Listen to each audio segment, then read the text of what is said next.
The following is brought to you by the Starfleet Podcast Network, SPN, The Spin. Oh, she can tell you all about someone not listening. Isn't that right? Right, what? Huh? He's been caught too many times, so. I have. Literally not. You can tell there's this shift in the tone of the voice, and you realize, oh, she just asked a question. And I wasn't ready, and I'll just be like, yeah, you know, what can you do?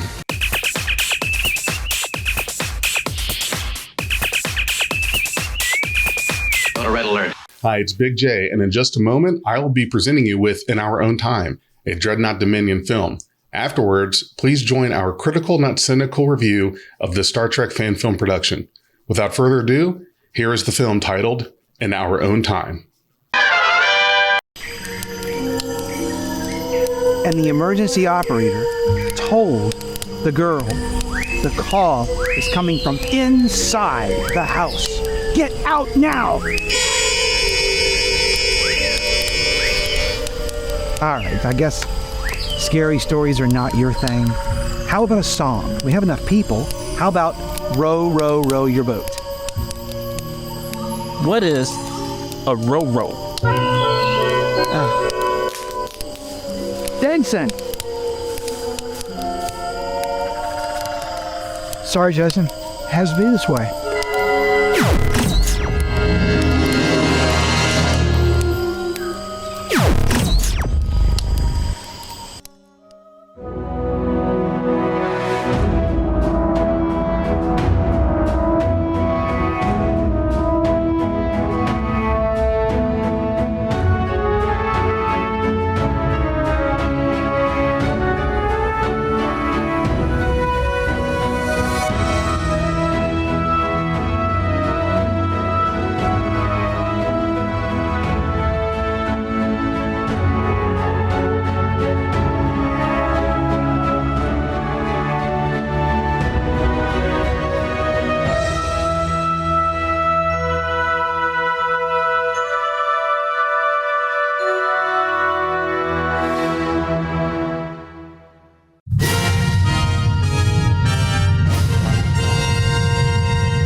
Captain's Log, Stardate 1921.09. We are on our way to the planet Edonia to offer Federation membership to a race who claim to have eliminated violent crime over 200 Terran years ago.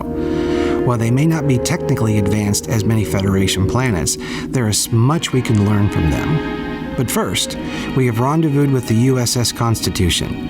An old friend and several new friends are transferring aboard. So, Romulan Special Liaison? I do have a rather unique perspective. That you do. Are you sure you don't want to stick around until she arrives? It has nothing to do with what I want, Jason. The Constitution won't be waiting all day for me, and I do have some last-minute prep to make and do. Basically, just say, I'll see her sooner or later. Captain, she's ready whenever we are. All right, let's do it.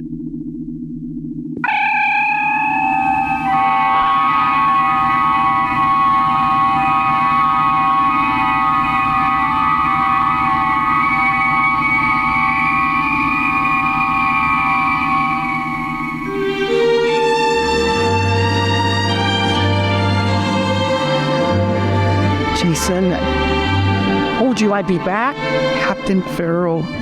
Captain Tackett, I didn't know you were coming aboard. I have to run, but I couldn't resist coming aboard a Dreadnought. Now I can cross this off my bucket list. I guess so. But really, you've got to tell me this story. I heard that you went toe-to-toe with an interdimensional alien ship. It's not something I can tell quickly, but there's a virtual captain's conference coming up in a few days. Meet me online about an hour beforehand, and I'll tell you all about it properly. I'll be there. Captain? Captain. Captain. Captain? Captain. Captain? Captain.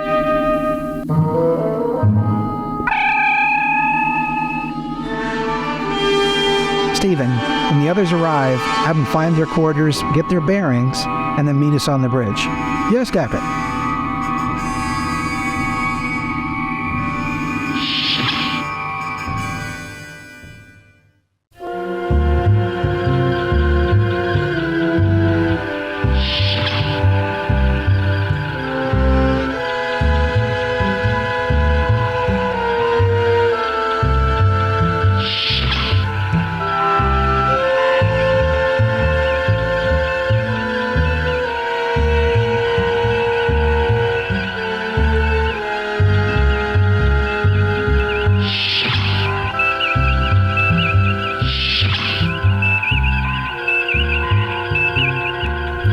Well, it's about time.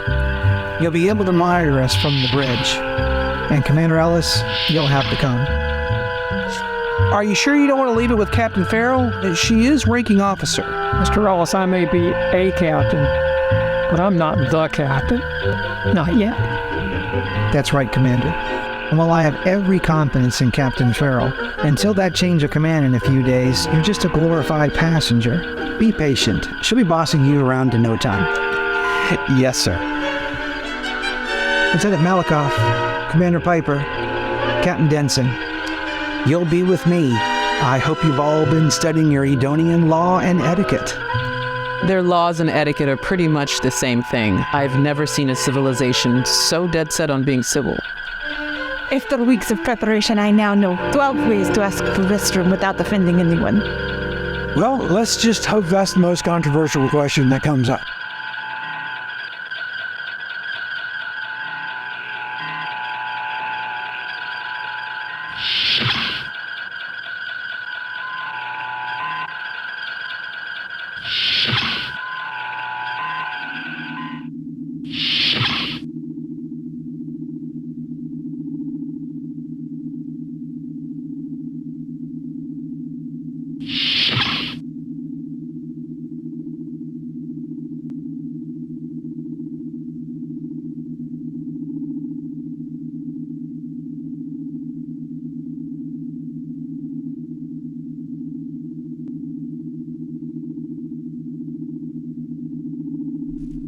Everybody watch your P's and Q's. And Chief, you've been briefed on the mission, but just a reminder, stay sharp. And be prepared to pull us out fast if this thing goes sideways. We don't anticipate violence, Chief, but any civilization that claims to have such a spotless record when it comes to crime, we have to wonder how they achieved it. Or if they've achieved it at all. There's an old American saying, my spidey senses are tingling. All right then, let's go, Chief. Energize.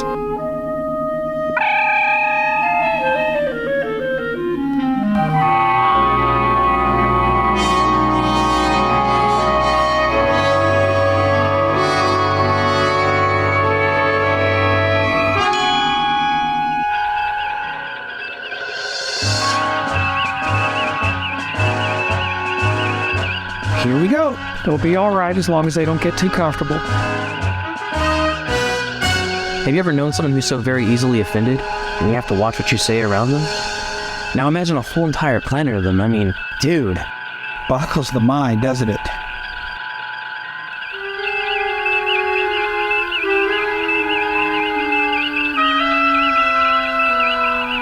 The gift for the Prime Minister is a fruit basket? Really? Planets vary wildly in what they consider to be precious. For some, it's diamonds, gold, gems, spices, even latinum.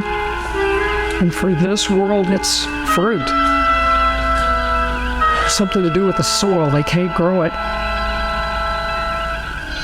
And look there. Captain's saying something. I can't quite make it out. Lieutenant.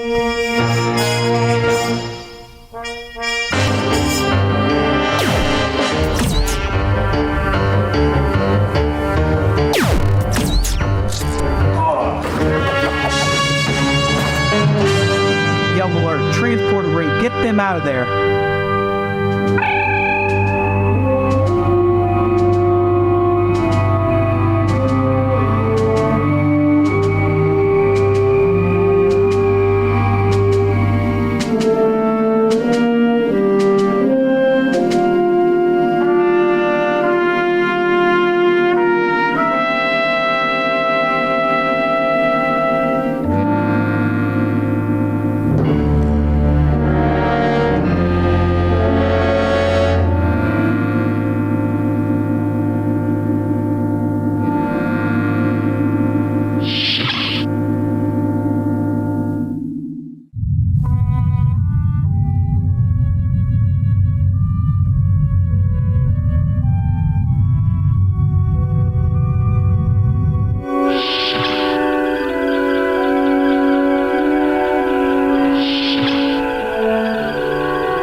gonna sit in it or stand there and stare at it all day?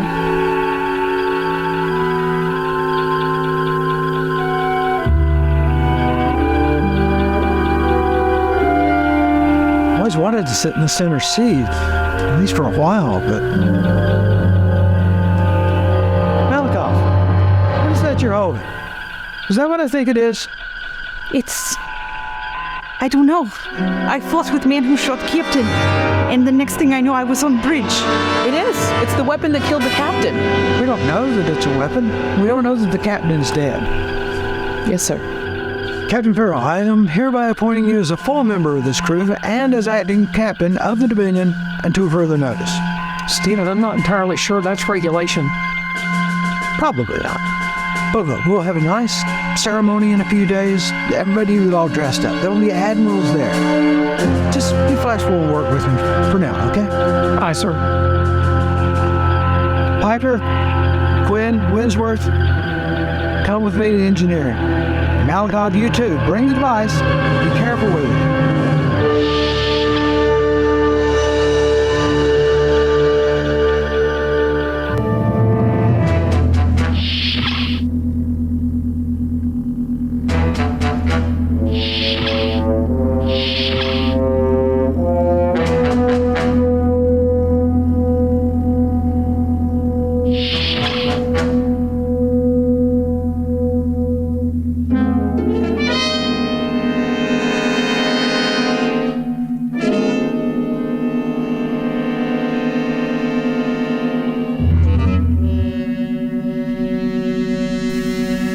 Look, it has 8 settings, each one with single digit.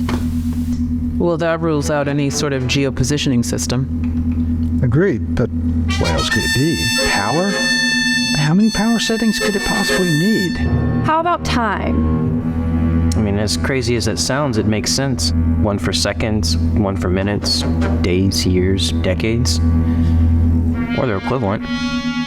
Well, that's a pretty cavalier attitude to have towards time travel. I mean, surely they realize how dangerous that could be. Well, there's 2 schools of thought. Some swear by the butterfly effect, that changing the past can change the present in unpredictable ways. Others say time has a way of course-correcting itself. So if your grandfather dies, then you're never born, but someone will come along who does roughly the same things as you would have done. Edonians are strictly non-violent, so instead of kill offenders, they send them somewhere in time and let it be someone else's problem? Something like that, yeah. I'm picking up massive levels of Chronoton radiation. That settles it. Looks like what we have here is essentially a weaponized time machine. That is what I love about this job.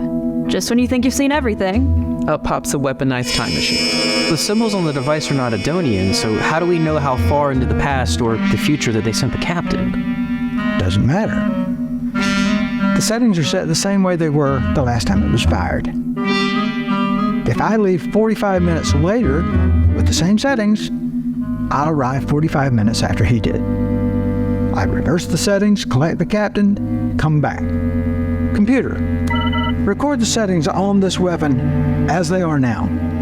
Recorded. All right, I'm going to set this on the smallest setting. And I think this is reverse. 1 second.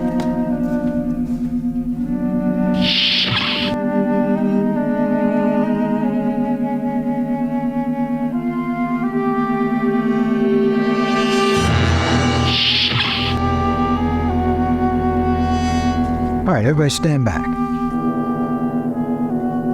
Okay, fire in the hole.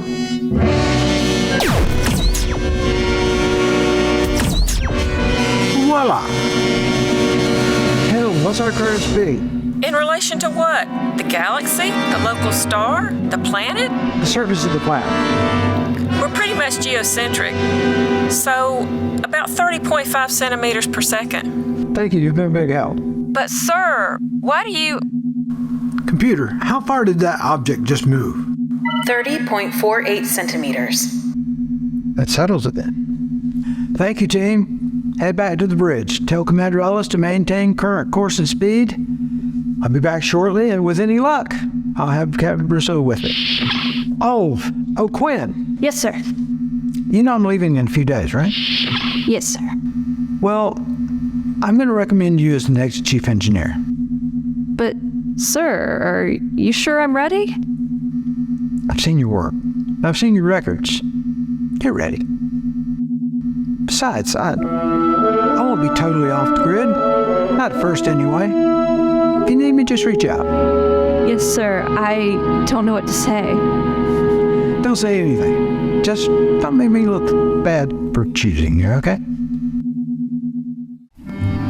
All right, so here's the plan. Beam me down to the exact same coordinates where you beamed Brousseau earlier today. A few minutes later, with any luck, you'll need to beam 2 back to here. Got it? Yes, sir. Got it.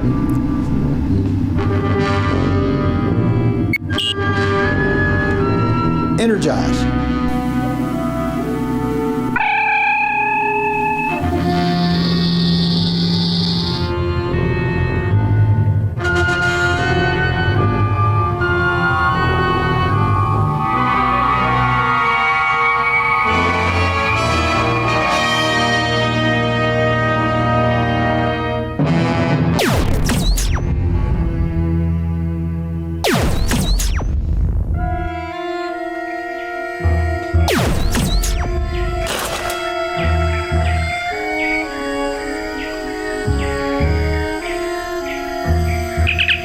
Dominion, come in. Dominion, come in. This is Captain Jason Brousseau of the Federation starship Dominion. Can anyone hear me? Can anyone hear me? Come in.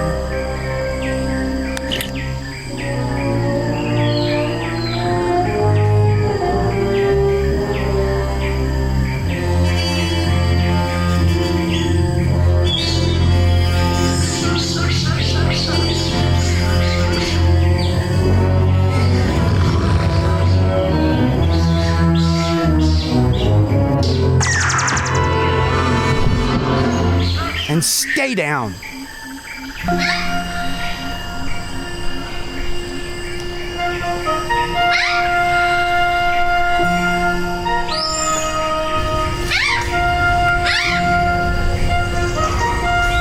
Excuse me. Hello. Can someone tell me where I'm at? Or where I could arrange some transportation? Did you suddenly appear in the forest? Yes. And were you shot by a strange-looking weapon? Yeah. Well, that weapon is what got you here. Well, Brute, anyone?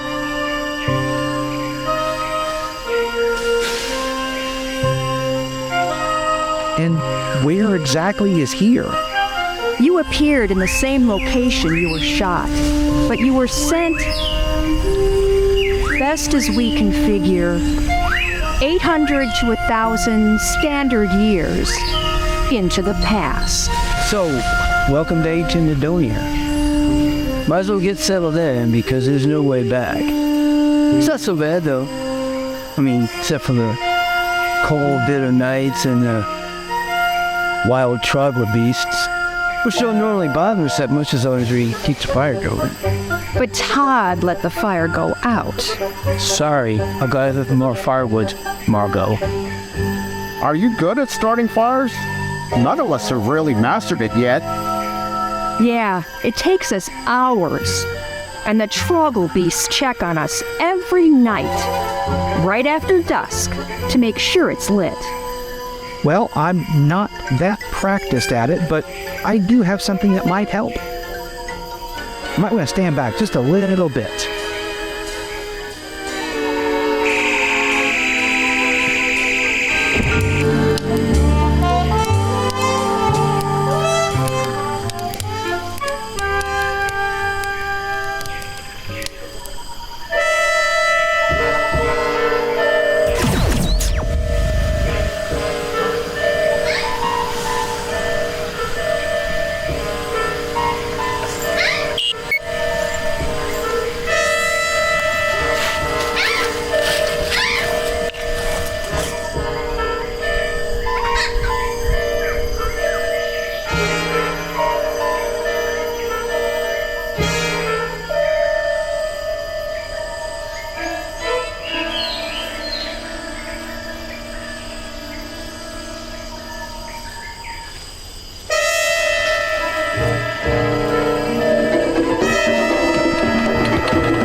and the emergency operator told the girl the call is coming from inside the house.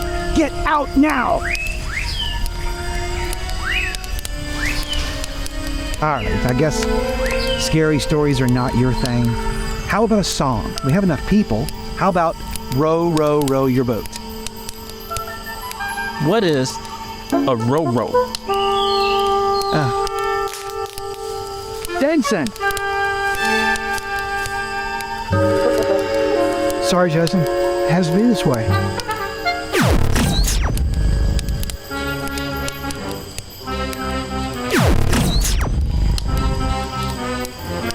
That's not fair! Why didn't you take us with you? You still left the fire starter behind. Outstanding.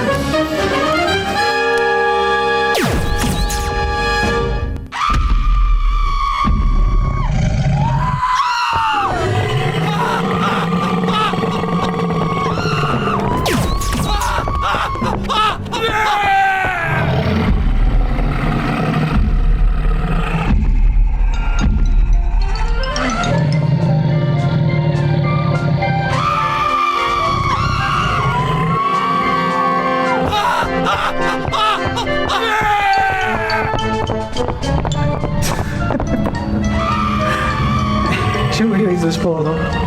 Definitely.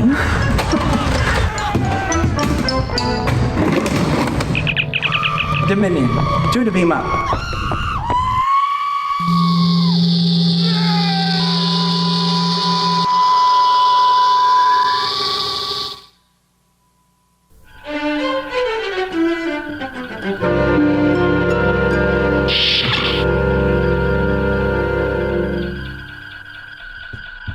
Sorry I'm late, everybody. I had to stop by and pick up the captain. Jason, thank God you're all right. Shall I surrender the con, sir? No, you're fine. I have a few things I need to take care of. First, I'm going to need a full debrief from Captain Denson. I need to know what the hell just happened, and then Starfleet's going to need an explanation. So, carry on, Captain.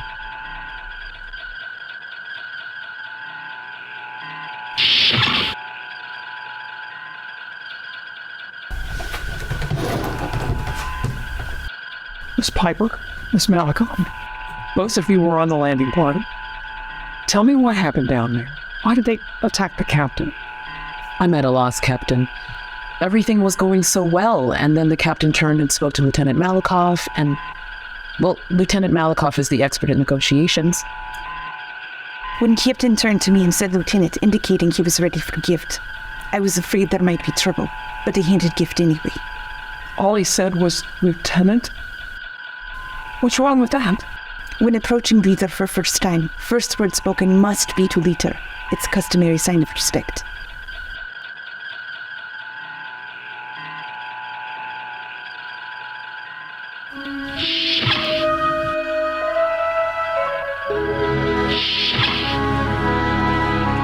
I can't tell you how glad I am that you became our chief medical officer, Skip.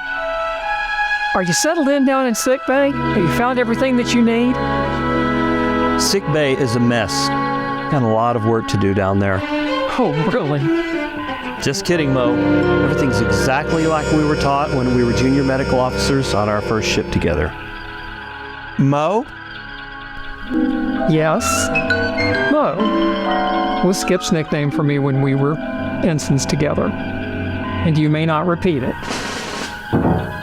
Captain, we're being hailed from the planet. It's the First Minister. On screen. Captain, I'll help you. First Minister, before you go any further.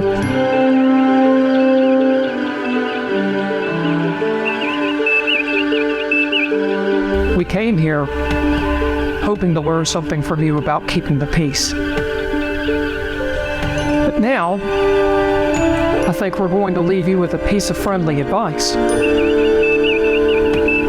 What you've been doing may work for you for now.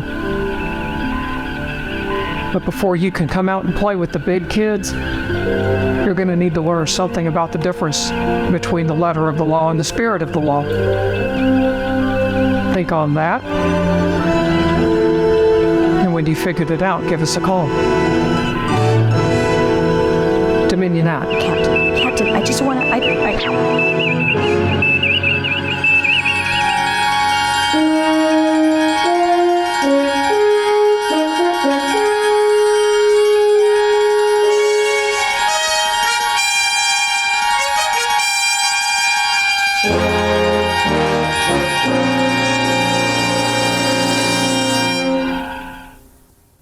Captain's Log Supplemental. My debrief with Captain Denson was interesting, to put it mildly. I have also apprised Starfleet Command of the situation at Edonia. The Time Gun, as my staff has dubbed it, has been returned to the Edonians. I have made my recommendations to Starfleet that future contacts be made by personnel with, shall we say, a more strict set of guidelines to avoid any more misunderstandings. For now, we turn to more pressing matters, the change of command. We are presently hosting dignitaries visiting Starbase 11 who have requested to witness the ceremony. Their crew are enjoying a small reception prior to the ceremony. They have earned this small bit of relaxation as my thanks for the many years of loyal and dedicated service. I am very proud of each and every one of them and have the utmost confidence that they will serve Captain Farrell as well as they have served me. Sorry, I'm very late. Oh, son. Oh, Captain Brusso. Oh, Боже, прости меня. My apologies, Capitan, for my tardiness.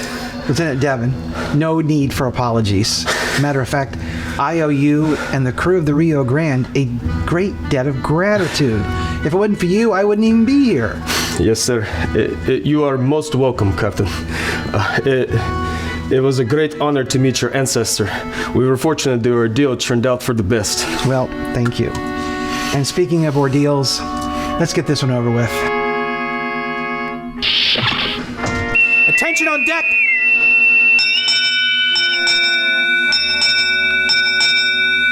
Attention to orders! I shall now read my orders. To Captain Jason A. Brousseau, Commanding Officer, USS Dominion, NCC 2115, Stardate 8325. You are hereby requested and required to relinquish command of your vessel to Captain Maureen E. Farrell as of this date. Signed, Vice Admiral Barrett, Starfleet Command, Chief of Staff. Computer, transfer all command codes to Captain Farrell. Authorization, Brousseau, Omega 13. Working. Transfer complete. USS Dominion now under command of Captain Maureen Farrell. I relieve you, sir. I stand relieved.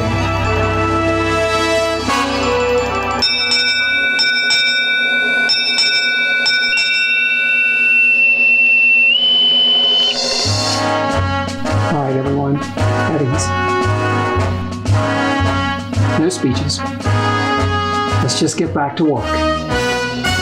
Ship's company, attention. Dismissed.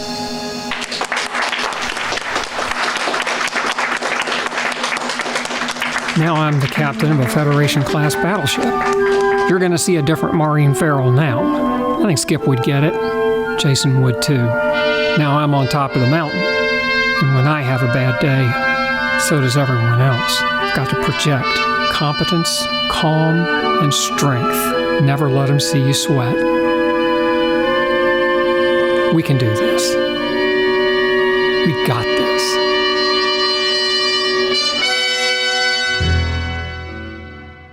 Welcome to the Critical-not-Cynical review. I am Big J, here sitting next to Nico, and also our other co-hosts, Frank, Vance, and Randy. So thanks, guys, for joining us tonight. And Randy was actually in the film you just watched or listened to, called In Our Own Time. So, guys, I want to say thanks for joining me tonight on this so we can talk about the fan film, which was great, by the way. Really enjoyed this one. Nico and I put it on our big screen. We've got one of those Rokus, so you can put stuff on there, Netflix, Hulu, whatever you want. YouTube is on there.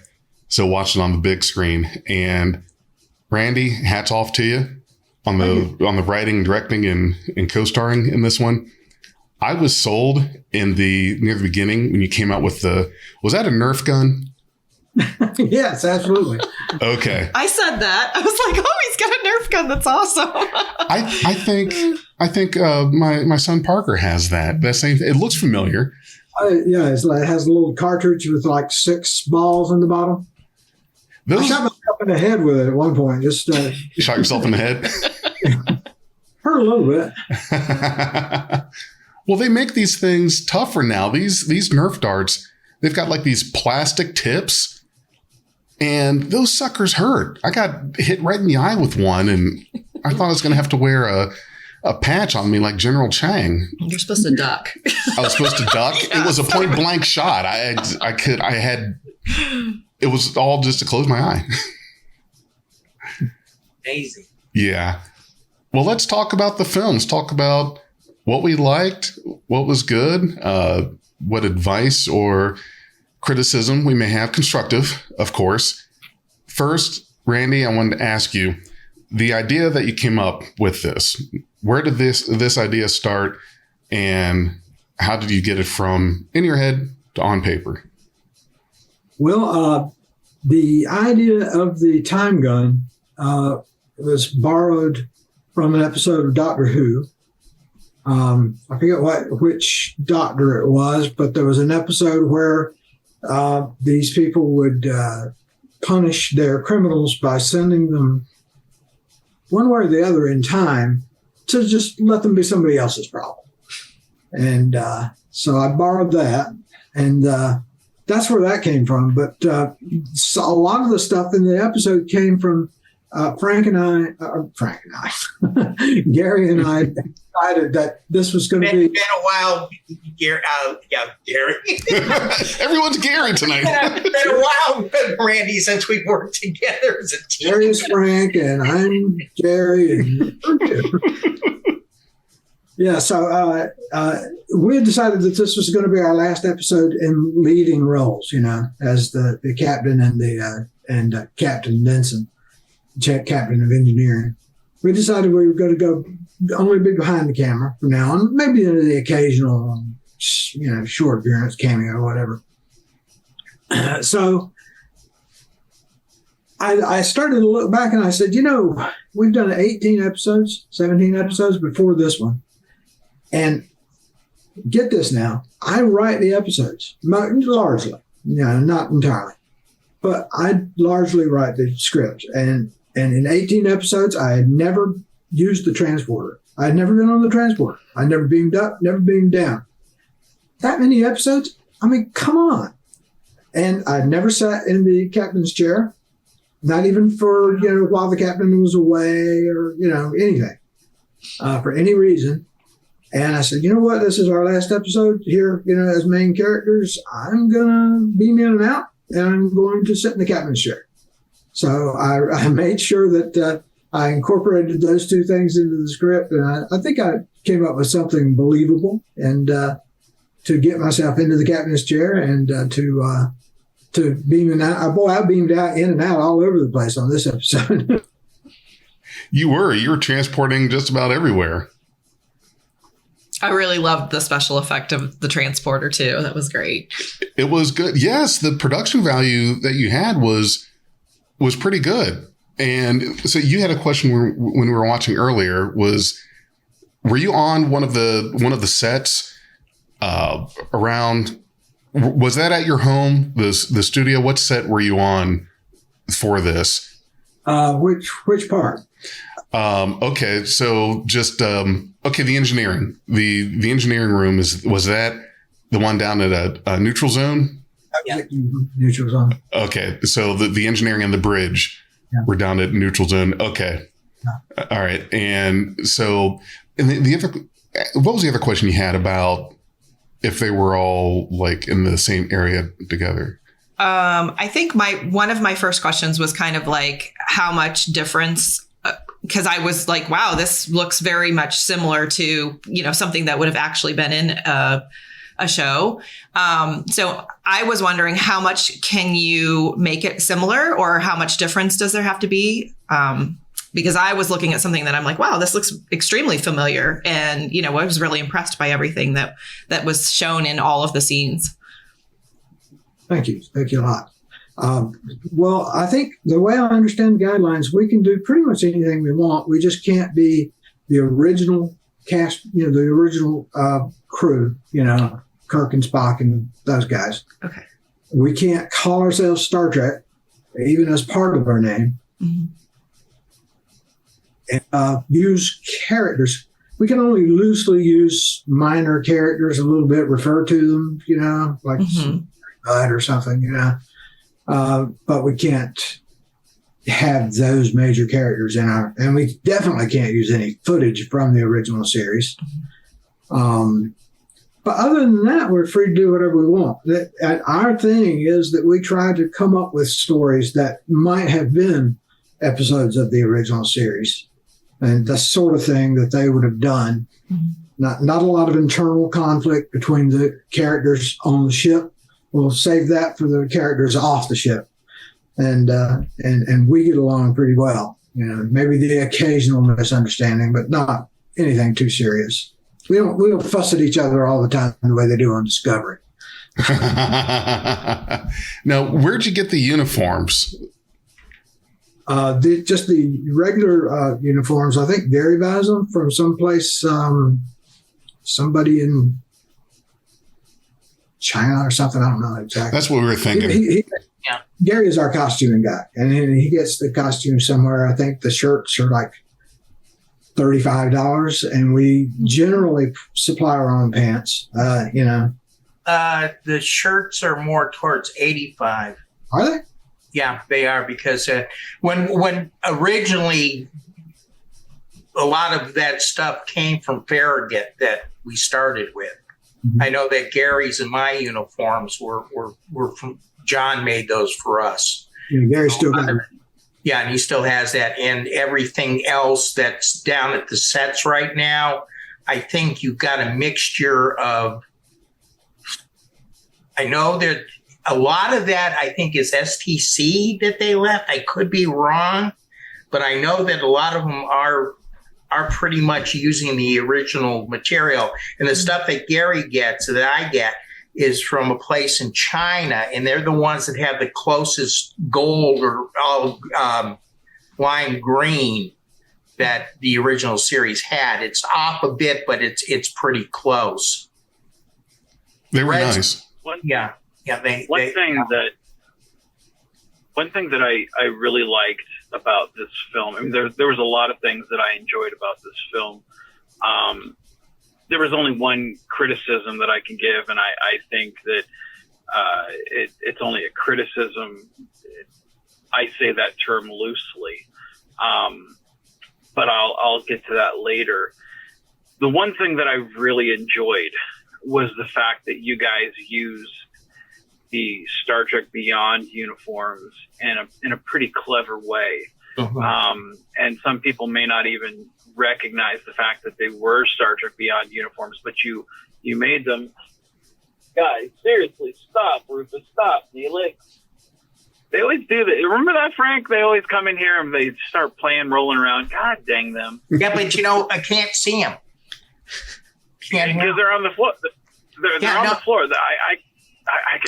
All I hear is like heavy panting and breathing. It's like a dog porno in the background. Oh God! It is. What is it's annoying to me. Like I'm hearing my thoughts, but all I hear is. I'm like, God, really, guys?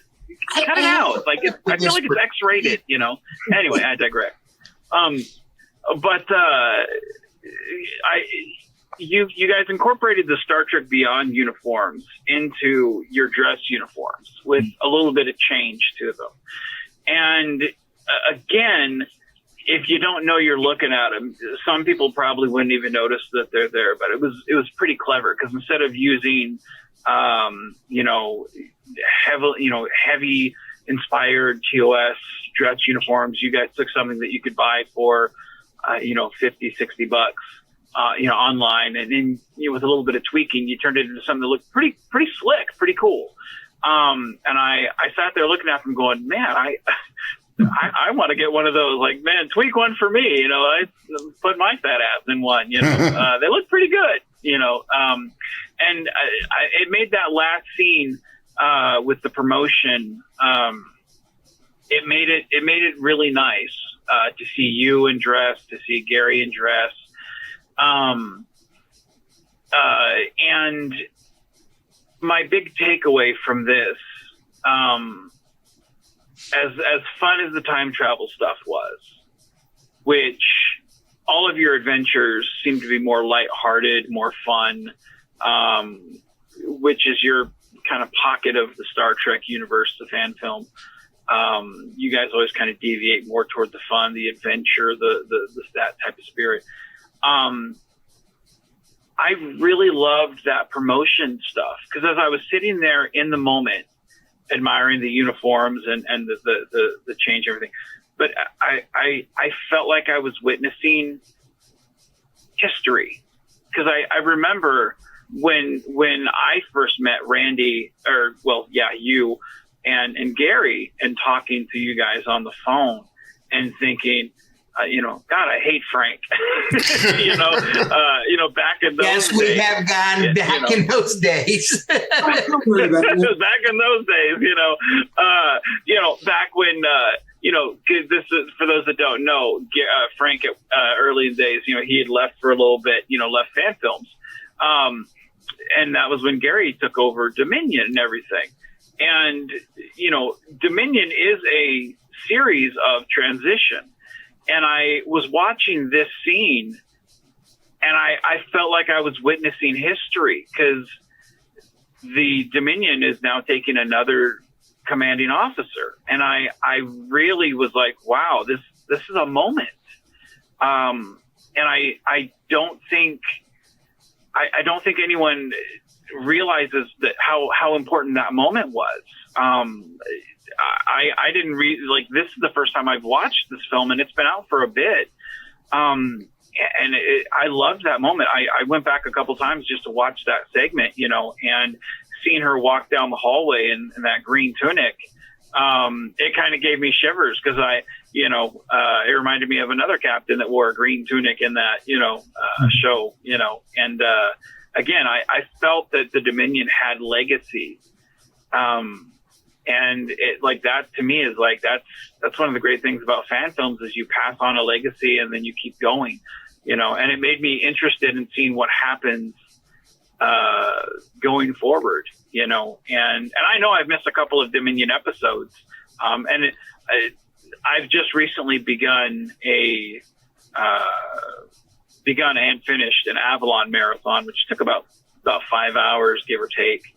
And I kind of want to go back and do a Dominion marathon, just to watch from the beginning all the way to where we are now. Cause it's like, I know that there's been that transition, cause I know I've missed a couple, just to get caught up on everything, but tip of my hat, Randy, you guys pulled a really great episode that kind of pulled from every direction just to get to where you are. And I know that you guys have a legacy that you guys have built. I think this was a great episode all in all.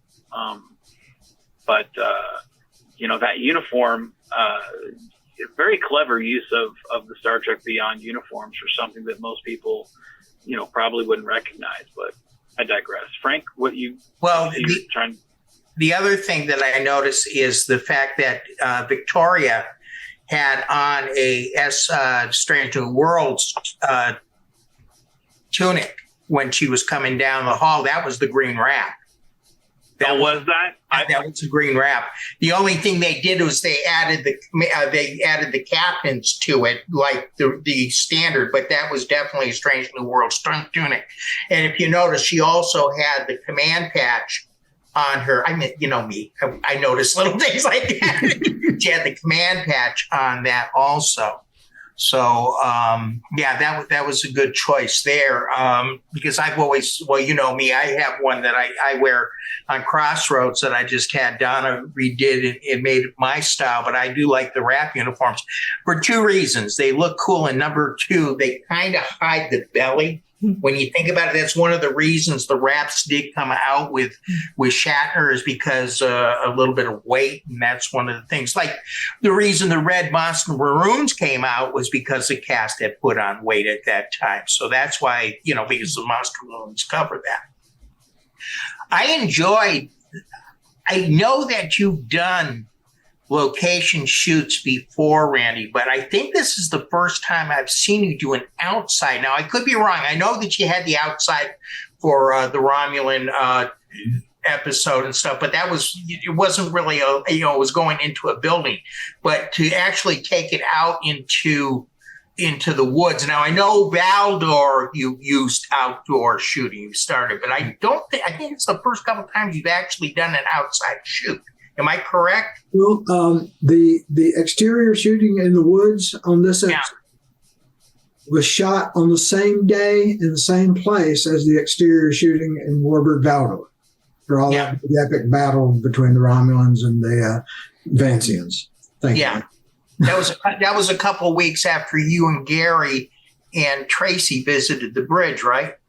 Yeah. Because I remember that you came down, because I remember the day that you guys were shooting the indoor scenes where the Elosions was the day that you gave down, and that you went down to Waxeye or someplace like that. Your house to the set, shoot the bit where they shot the captain and blew him back in time. Yeah. One of the small criticisms that I have, and as I said, it's not really a criticism, it was just that I wish you had tied the Elosion story a little bit more. I was kind of confused a little bit on exactly what you guys had done, or what you'd done to cause that. It's very hard when you're doing a very quick film like that, and it was 30 minutes? No, it was a 30-minute film. Is to get that type of in depth, but that was the one I felt a little empty there. Okay, well, later on in the episode, the Captain Victoria walks over to Tracy Frank and what's her name? Dara. Yeah, walks over to their side of the bridge, and she says, "What the crap happened?"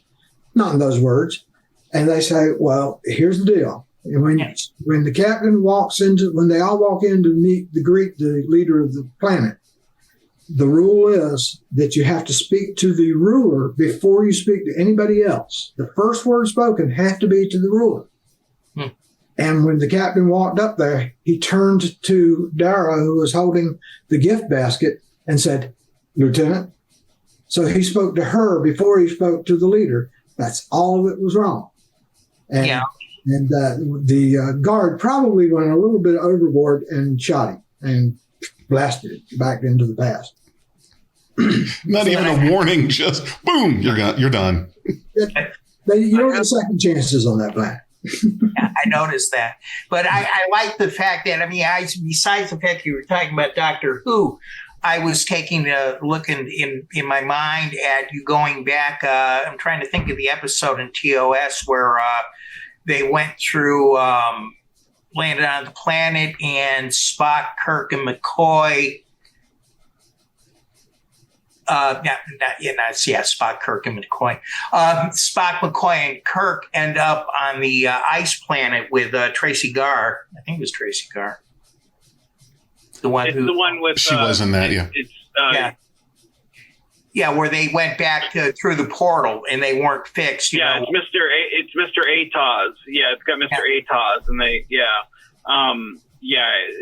McCoy and Spock go to the ice planet, and Kirk goes to the Three Musketeers planet, and it's got Zarabeth in it, and she can't go with them because it would mess her up because she's from that planet or whatever, and And the other thing is I kind of wish I had more of a backstory for the three people sitting around the fire. They are poor, unfortunate people who made some little minor mistake and got blasted. And they got left behind. Yeah, and I did see the honoring of, let's sing "Row, Row, Row Your Boat," and I'm looking for El Capitan. I found a lot of humor when he's like, "What's a row?" I did chuckle at that. But I tell you, I love the message that you guys had when Victoria said at the end, when she kind of gives the friendly or not so friendly, the wise advice to the planet, basically saying, you know, when you're ready to grow up, you kind of better watch yourself. You know, keep your nose clean. Basically, you know, you're not as smart as you think you are. You know, basically, and I like that. You know, because she's not making a threat, but just kind of leaving with some words of wisdom before they kind of hightail it out. And I like that because I know I've missed episodes of your show. You know, nobody out there, send me any death threats or anything. I'll get to it. But it makes me eager to go and watch what I've missed, because I know that, you know, if this character, if this is indicative to this character, I want to know more about this character, and I can't wait to go forward and see, you know, how this character leads, because I like that. The fact that she's able to assess the situation, go over, talk to a crew member and be like, and in a minute go and instantly target these people and, hey, stop it. And go tell these people exactly what they need to hear without sounding like she's threatening. I like that a lot. It was some very clever writing, and I think it was a really great performance by your future lead. I think it's great. I can't wait to see where your series goes going forward. I really think all around a lot of subtle, great performances from everybody. You have a great series on your hands, and I know the reason why Gary and you decided to kind of step back, you know, to kind of be behind the camera and everything. It's kind of exhausting to be in front of it and then in front and behind. But with people like this in front of the camera, it's such a pleasure to just sit there and watch them do what they do. I get that, you know. I think the Dominion's in good hands. I appreciate you saying that, because I'm still pinching myself that we have the cast that we do. Victoria is great. Tracy Frank, Dara Bruton, Kelly, the little blonde girl that I made Eli, chief engineer, Eli. We just got some great people in front of the camera now, and we feel comfortable just taking a step back, saying, "Okay, you guys take it." And the campfire scene. I'm sorry. Go ahead, Frank. I was going to say one thing I wanted to get in here is it was a great transition, and I for me personally, to see Mike at the beginning of the end for you guys, because Mike is the reason why Dreadnought Dominion is in there, because he gave us permission to start it. Because for those that don't know, the captain, Taggett, who came on, was the original one of the original executive producers for Starship Farragut, who built the sets in St. Mary's, and then we moved it to Kingsland. And he is the main construction person. John did the uniforms, he did the construction, and different writers did it. And if it wasn't for him and John and their team, those sets would not be there.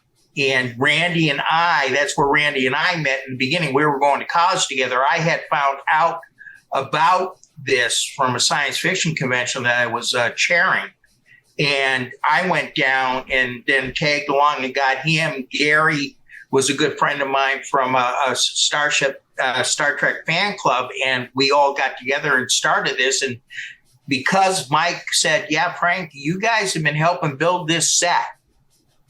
If you want to try and do a series, go for it." And as a matter of fact, the first 2 episodes that we did in Dreadnought, Mike was involved with both of those.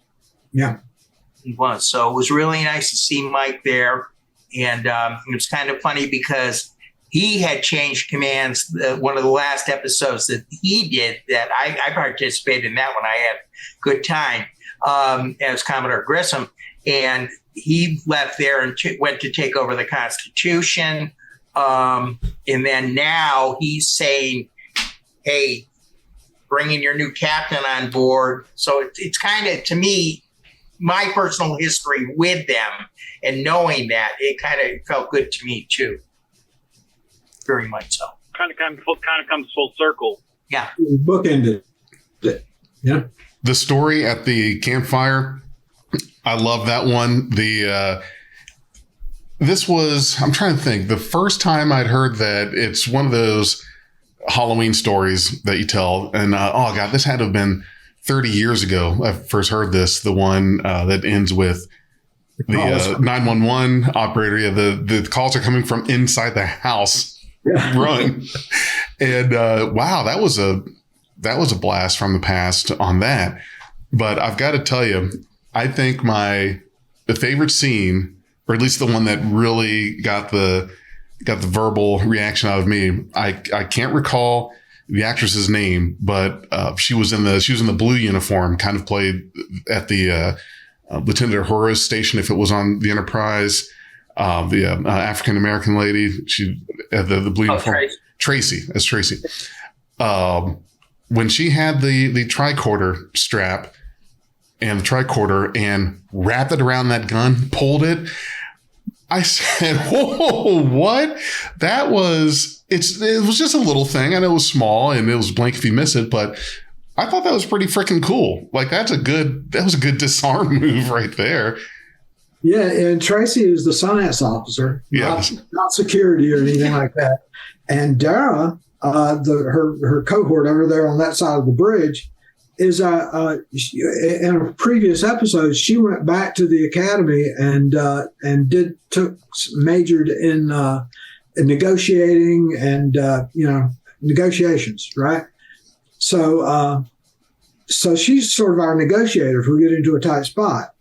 And so I thought it was kind of cool and ironic that she went over there and struggled with the guy with the gun, to get it away from him because she's our negotiator.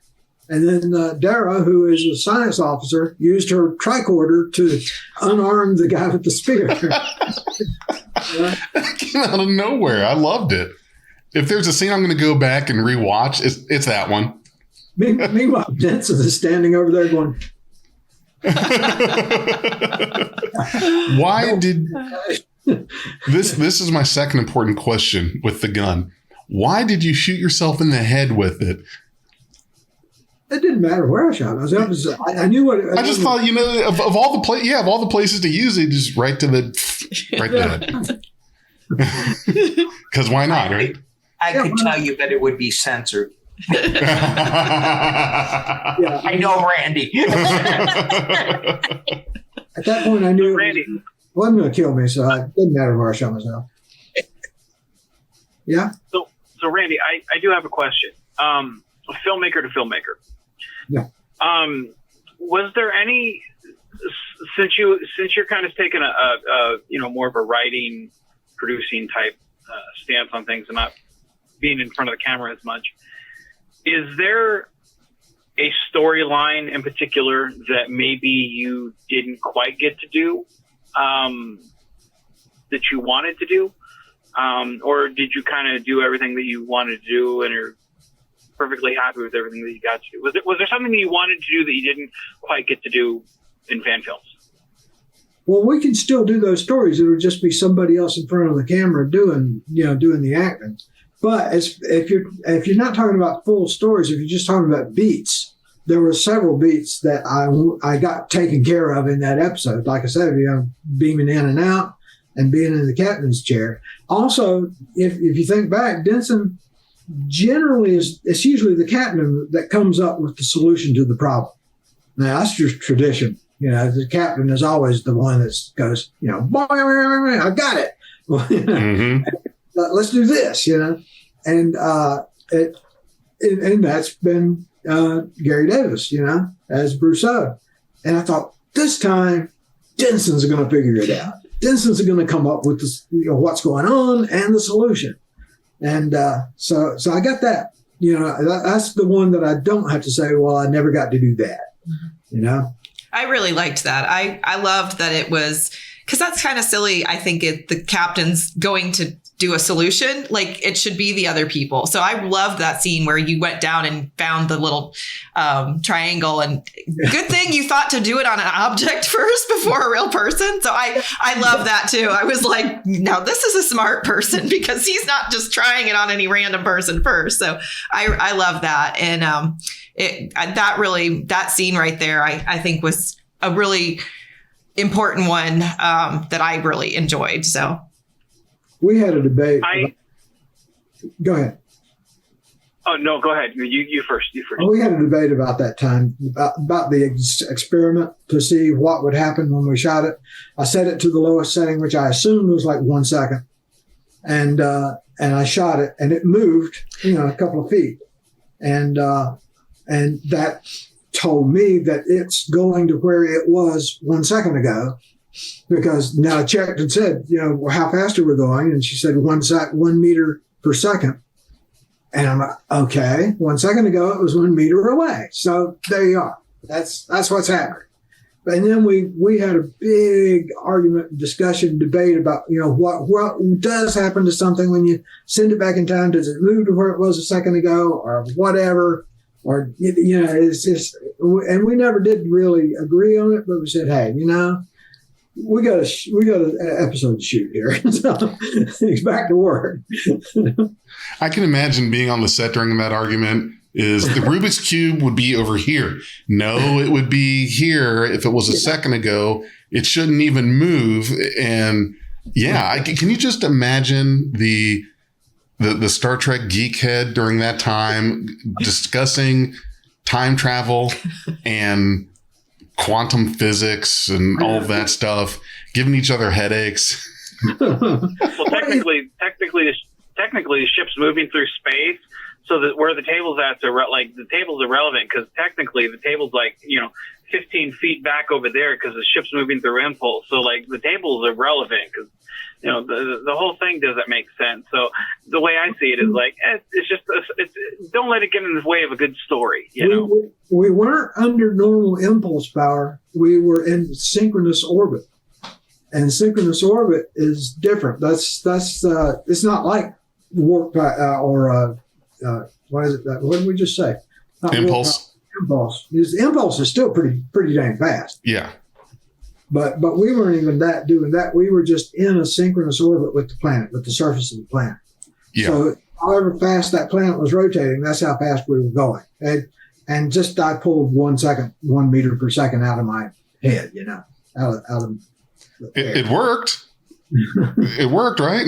Yeah, it made sense to me. I was really interested in the conversation that you had between you and your helm officer as to, well, how come you want to know how fast we're going? Yeah, that was great. Because I'm in command right now, and I asked. I was kind of a jerk in that episode, really. With her, and then I didn't want to say that, Randy. I didn't want to hurt your feelings. I don't know why I did some of the things I did. That's my little pet peeves, with the episode. Why was I such a jerk? I don't think it came across that way. I really felt like it was kind of like, certain people have certain things that need to be done. And, this person's not here with us. They're not a part of that. They're on the bridge. We got the information we needed, and now we're moving on to the next thing. So, I mean, this was the first one that I've seen. And, I really hope that you do come back and do more cameos. I really think I understand being kind of overwhelmed with being in front of the film camera and everything. But I felt like everybody that was in your episode, at least this particular time, I don't know if it's always the same people, worked really well together, and I enjoyed your acting. So I do hope that we see some more of that. And like I said, the way that I took it was just more of a matter of fact. I have things to do, and the people that are here, we're solving the problem, and you're somewhere else, and we got our information, and we're moving on now. So Vance knows exactly where I am. I'm sitting in my house built around mine. So. that is true. He's got those little binocular things that when you look up, the eyeballs are super huge, and then he goes back to his little model. You'll see that in one of the films coming up. So yeah, no, I know exactly where he's at. The one thing I loved how chill the people were at the fire. Like their life's gone to hell, but it's okay because they got fire now, and they're just chilling and it's all good, you could tell to your point, you could tell how much fun everybody was having, no matter how serious the situation was or how dire things were. Like when the CGI creature was tearing everything apart, like you could still tell the actors were having a good time. And that's the one thing about a Dreadnought Dominion production. You can tell they're having fun. And despite, if people, love them or hate them, you go and you have a good time watching it. At least I do, and what more can you say about it? If you go and you go film something, you have a good time. Hey, it's win-win, and to me, that you didn't waste your time. To me, it doesn't matter if you have 100 views or you have 10,000 views. If you went and filmed something, had a good time, the views don't matter. And that it's again, that's a testament to the relationships that they've built with people. They've reached out to people and met them over the years, and they just keep coming back. Because I recognize some of the faces, and again, some of them I don't because I haven't seen all of them. But I love how much I loved seeing their joy come through in the performance. You smile at some of the stuff that normally you would just roll your eyes at and go, God dang it, it was a good time watching it. I smiled a lot watching this film. It was a good film. There's a surprising amount of crossover in there, because if you take a look at the people that were on the bridge, now Skip was one of those that has been in Avalon films. Donna, who is playing the helm officer, is going to be in one of our films. Randy has been in a couple of Crossroads films as a vice president. And of course, Leslie, who was the girl that was sitting at the fire. Leslie's been in everything. She's been she's been in Nature's Hunger. She's been in Dreadnought Dominion. You name it, she's been there.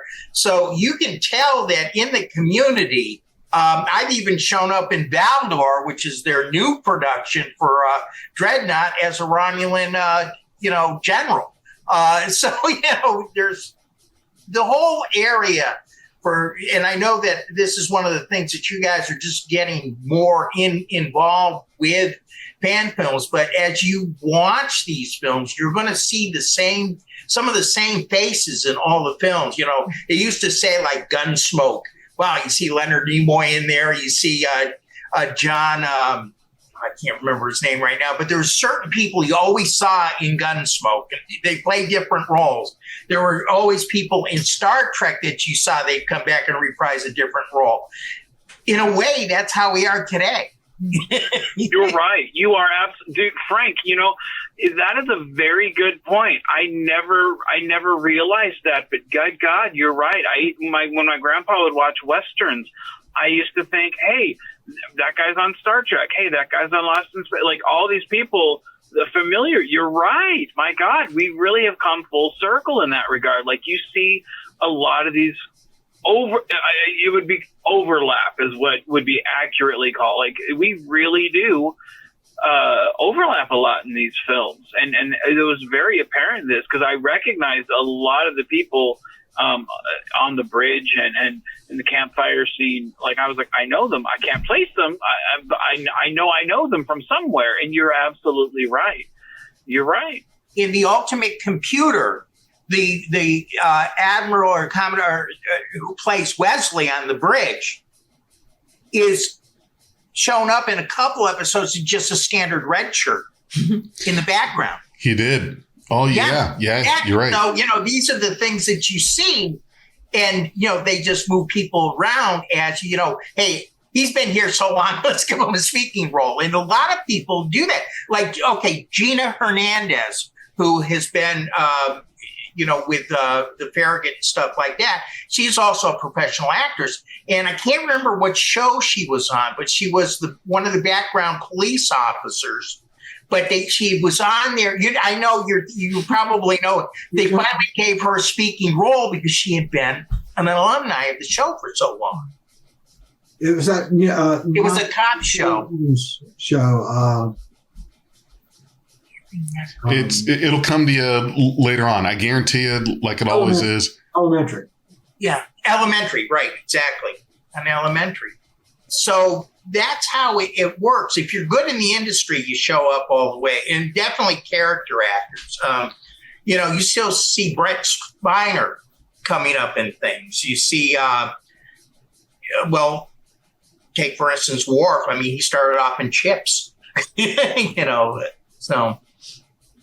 There's a lot of common crossover. Hey guys, someone's at my door. I gotta head out. I gotta go. So no problem. Week, okay? We're gonna go ahead and wrap up. Vance, thank you very much for coming. Frank, great to have you, and Randy as well, and Nico, thanks for joining with us. And all of you have a great rest of your weekend, and catch you again on the next one. If you enjoyed this podcast, you can support us at patreon.com/BeyondTrek. We are Beyond Trek Podcast. Lower your inhibitions and surrender your years. We will add inspirational and hilarious Trek content to your day. Your attention will adapt to subscribe to us. Resistance is futile.